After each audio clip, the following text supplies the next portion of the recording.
সুপ্রিয় দর্শক, এই মুহূর্তের সবথেকে বড় খবর। দর্শক, আপনারা জানেন ন্যায্য ডিএ আদায়ের দাবিতে দীর্ঘদিন ধরেই আন্দোলন চালিয়ে যাচ্ছে সরকারি কর্মচারীরা। তারপরও ডিএর মতো একটি গুরুত্বপূর্ণ মামলার শুনানি সুপ্রিম কোর্টে বারবার পিছিয়ে যাচ্ছে। এই নিয়ে দেশের বিচার ব্যবস্থা প্রশ্নের মুখে পড়েছে যে কেন এত গুরুত্বপূর্ণ একটি মামলা বারবার পিছিয়ে যাবে। এই ডিএ মামলা নিয়ে সরকারি কর্মচারীরা সুপ্রিম কোর্টের বর্তমান প্রধান বিচারপতি সঞ্জীব খান্নার কাছে গণমেল এবং গণচিঠি পাঠিয়েছিলেন। আর এই ডিএ মামলাকে হেস্তনেস্ত করতে একেবারে বড়সড় পদক্ষেপ নিয়েছেন সুপ্রিম কোর্টের প্রধান বিচারপতি জাস্টিস খান্না। আর এই পদক্ষেপ একেবারে অবসরের আগেই তিনি কিন্তু নিয়েছেন। 13ই মে সুপ্রিম কোর্টের প্রধান বিচারপতি পদ থেকে তিনি অবসর নেবেন। আর এই ডিএ মামলাকে একেবারে 7 তারিখ টপ অফ দ্য বেঞ্চ এবং 2 নম্বর সিলিয়ারে রাখা হয়েছে, অর্থাৎ প্রথমেই রাখা হয়েছে। এর আগে চন্দ্রচূড়ের কাল থেকে কোনো দিনও এই ডিএ মামলাটিকে এই রকম এত ওপরের দিকে রাখা হয়নি। তাই আশায় বুক বাঁধছে সরকারি কর্মচারীরা যে এবার হয়তো ডিএ মামলার হেস্তনেস্ত হবে। আর এই নিয়ে মুখ খুলেছেন সরকারি কর্মচারীদের সংগঠনের মূল মাথা, অর্থাৎ সরকারি কর্মচারীদের সংগঠন কনফেডারেশন অফ টেস্ট গভর্নমেন্ট এমপ্লয়িজের সাধারণ সম্পাদক মলয় মুখোপাধ্যায়। আর মলয় মুখোপাধ্যায় মুখ খুলেই সরকারকে একেবারে তোপ দেগে বলেন রাজ্য সরকার বারবার চেষ্টা করে আসছে যাতে এই ডিএ মামলাটি সুপ্রিম কোর্টে পিছিয়ে যায়। আমরা মনে করি তাতে রাজ্য সরকার সাফল্যও পেয়েছে, বারবার এই ডিএ মামলাটিকে পিছিয়ে দিয়েছে। কিন্তু আমরা আশা ছাড়িনি। আর এবার হয়তো আমরা আমাদের ন্যায্য অধিকার ফিরে পাব। এখনও কিন্তু সুপ্রিম কোর্টে রাজ্য সরকারের আইনজীবী অভিষেক মনু সিংভি দাবি করেছিল, আপনারা জানেন, যে এই ডিএ মিটিয়ে দিতে গেলে প্রায় 42,000 কোটি টাকার প্রয়োজন। একসাথে এত ডিএ মিটিয়ে দিতে গেলে রাজ্য আর্থিকভাবে দেউলিয়া হয়ে পড়বে, আর্থিকভাবে ক্ষতিগ্রস্ত হবে রাজ্যের। তাই এই মামলার দীর্ঘ শুনানির প্রয়োজন এবং সময় ধরে শুনানির প্রয়োজন। সেই জন্যই এই ডিএ মামলার শুনানি কিন্তু বারবার পিছিয়ে যাচ্ছিল এবং শেষের দিকে এই মামলাটিকে রাখা হচ্ছিল। আর এই ডিএ মামলা নিয়ে অবসরের আগে একেবারে বড়সড় পদক্ষেপ জাস্টিস খান্নার। আর এই নিয়ে মুখ খুলেই বিস্ফোরক মন্তব্য করলেন সরকারি কর্মচারীদের সংগঠনের মূল মাথা, অর্থাৎ কনফেডারেশন অফ টেস্ট গভর্নমেন্ট এমপ্লয়িজের সাধারণ সম্পাদক মলয় বাবু। তিনি কি বলেছে দর্শক শুনুন। বহুদিনের অপেক্ষা, আগামী 7ই মে 2025 তারিখ বাংলার রাজ্য সরকারি কর্মীদের ডিএ মামলাটি সুপ্রিম কোর্টে উঠতে চলেছে। সুপ্রিম কোর্টে মামলার ওঠার পর থেকে এই প্রথমবার মামলার বিবরণীতে ডিএ মামলাকে, অর্থাৎ ডিএ কেসকে টপ অফ দ্য লিস্ট বা তালিকার শীর্ষে রাখা হয়েছে। অর্থাৎ প্রথমেই এই ডিএ মামলার শুনানি এবার হতে চলেছে সুপ্রিম কোর্টে, অর্থাৎ 7 তারিখ একদম প্রথমেই এই মামলার শুনানি হবে।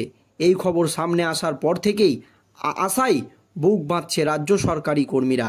এবার মামলা নিয়ে মুখ খুললেন রাজ্য সরকারি কর্মচারীদের সংগঠনের নেতা। রাজ্য সরকারি কর্মচারীদের সংগঠন কনফেডারেশন অফ টেস্ট গভর্নমেন্ট এমপ্লয়িজের সাধারণ সম্পাদক মলয় মুখোপাধ্যায় রাজ্য সরকারকে তোপ দেগে বলেন রাজ্য সরকার চেষ্টা করে আসছে যাতে ডিএ মামলা দীর্ঘ থেকে দীর্ঘতর হয়। আমরা মনে করি তাতে সাফল্যও পেয়েছে রাজ্য সরকার। কনফেডারেশন অফ সাধারণ সম্পাদক আরও বলেন, সুপ্রিম কোর্ট রাজ্যের আইনজীবী অভিষেক মনু সিংভি সুপ্রিম কোর্টে দাবি করেছিল যে সরকারি কর্মীদের বকেয়া ডিএ মেটাতে সরকারি কোষাগার থেকে প্রায় 42,000 কোটি টাকা খরচ হবে। রাজ্য সরকারি কর্মীদের অনুমান কলকাতা হাইকোর্ট যে নির্দেশ দিয়েছিল সেটা মেনে যদি রাজ্য বকেয়া ডিএ মেটায় তাহলে বিপুল পরিমাণে টাকা খরচ হতে চলেছে। উল্লেখ্য, এবার পশ্চিমবঙ্গ সরকারি কর্মচারীদের মহার্ঘ ভাতা ডিএ মামলা নিয়ে সুপ্রিম কোর্টের তরফ থেকে 2টি গুরুত্বপূর্ণ আপডেট এসেছে। নির্ধারিত দিনে যাতে শুনানি হয়, যেন কোনো রকমভাবেই তালিকা থেকে মামলাটি বাদ না পড়ে যায়, সেই লক্ষ্যে 1 মে কর্মচারী সংগঠন ইউনিটি ফোরামের পক্ষ থেকে আইনজীবী শীর্ষ আদালতে এই ডিএ মামলাটি উল্লেখ করেন। এই প্রথমবার মামলার বিবরণীতে ডিএ মামলাকে টপ অফ দ্য লিস্ট বা তালিকার শীর্ষে রাখা হয়েছে। 7 তারিখ ডিএ মামলাটি বিচারপতি বিক্রম নাথ, বিচারপতি সঞ্জয় করল ও বিচারপতি সন্দীপ মেহতার বেঞ্চে শুনানির জন্য উঠতে চলেছে। প্রসঙ্গত 2022 সালের 28শে নভেম্বর রাজ্য সরকারি কর্মচারীদের ডিএ মামলায় প্রথমবার সুপ্রিম কোর্টে উঠেছিল। তারপর গত বছর ডিসেম্বরে মামলাটি শেষবার শুনানির জন্য উঠেছিল। প্রসঙ্গত 2022 সালের 20 মে ডিএ মামলা হাইকোর্টে উঠলে আদালতের নির্দেশ ছিল 3 মাসের মধ্যে রাজ্য সরকারি কর্মচারীদের সমস্ত বকেয়া ডিএ মিটিয়ে দিতে হবে। তবে উচ্চ আদালত ডিএ রায়কে চ্যালেঞ্জ জানিয়ে রিভিউ পিটিশন দাখিল করেছিল রাজ্য, যদিও তা খারিজ হয়ে যায়। এরই মাঝে 3টি রাজ্য সরকারি কর্মচারী সংগঠন রাজ্যের বিরুদ্ধে আদালত অবমাননার মামলা দায়ের করে। সেই মামলার মধ্যেই পাল্টা সর্বোচ্চ আদালতে যায় রাজ্য হাইকোর্টে ডিএ মামলায় জয় পেয়েছিল। তবে গত 2022 সালের 20 মে হাইকোর্ট নির্দেশ দিয়েছিল যে 3 মাসের মধ্যে রাজ্য সরকারি কর্মচারীদের বকেয়া ডিএ মিটিয়ে দিতে হবে। এরপরই রাজ্য সরকার স্পেশাল লিভ পিটিশন দায়ের করে। সেই প্রেক্ষিতে মামলা শুরু হয়। এখনও সেই মামলা সুপ্রিম কোর্টে ঝুলেই রয়েছে, জানিয়ে কিন্তু দেশের বিচার ব্যবস্থা প্রশ্নের মুখে পড়েছিল। কারণ সুপ্রিম কোর্টের তৎকালীন বিচারপতি DY চন্দ্রচূড়ের আমল থেকে এই ডিএর মতো একটি গুরুত্বপূর্ণ মামলার শুনানি সুপ্রিম কোর্টে প্রায় 16 বার পিছিয়ে গিয়েছে। এত গুরুত্বপূর্ণ একটা মামলার শুনানি, যেটা সরকারি কর্মচারীদের ন্যায্য অধিকার। তবে রাজ্যের আইনজীবী অভিষেক মনু সিংভির দাবি যে সরকারি কর্মচারীদের সমস্ত বকেয়া ডিএ মিটিয়ে দিতে গেলে প্রায় 42,000 কোটি টাকার প্রয়োজন। এক্ষেত্রে রাজ্য কিন্তু আর্থিকভাবে দেউলিয়া হয়ে যেতে পারে, আর্থিকভাবে বিপর্যস্ত হয়ে যেতে পারে। তাই এই মামলার দীর্ঘ শুনানির প্রয়োজন রয়েছে সুপ্রিম কোর্টে। আর তারপর থেকে এই মামলাকে পেছনের দিকে রাখা হতো। কিন্তু সরকারি কর্মচারীদের আইনজীবী বিকাশ রঞ্জন ভট্টাচার্যের দাবি যে এই ডিএ মামলার শুনানির জন্য মাত্র 15 মিনিট সময়ই যথেষ্ট।